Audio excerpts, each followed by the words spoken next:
I think it's horrible. Okay. I think that these not the region SSA. I think that you guys have a great region. I think that people like you guys are what keep Rocket League alive and passionate.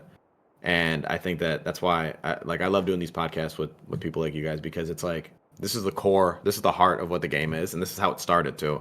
Like we were playing passion tournaments for $50, Mm. and like if you put $100 on the line, Garrett G Squishy would show up, and it was like, I mean, it was serious.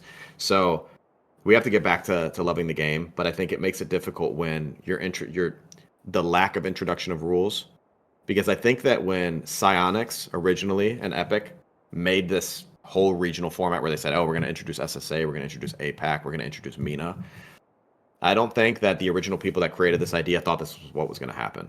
Mm.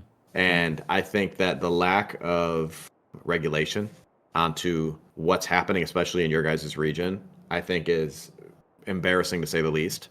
It does not help you guys at all. I don't think that scrimming against these teams and just playing against them over and over again is gonna make a difference. I don't think it's gonna make a difference when you go to the major. I think that it's even more frustrating when they sit there and they talk about the SSA representative and it's a Spanish team. I think that that's actually insulting to the casters. It's insulting to the people that care about the game.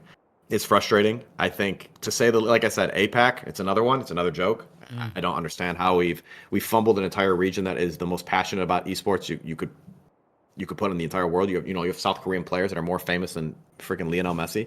But it's embarrassing. But the fact that they don't take the time to address these issues with a lack of communication, where you guys are obviously crying out for help, saying, "Hey, like what can we do?"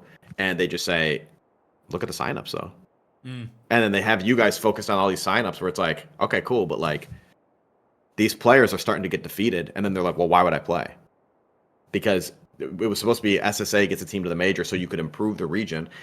All these major teams would scrim an SSA team at the major. We all would. But when you have an SSA team coming to the major and it's a bunch of Spanish guys, I'm telling you guys, nobody wants to scrim that team. Mm. Nobody wants to give them practice. Nobody wants to help them. It's like they're on the outside.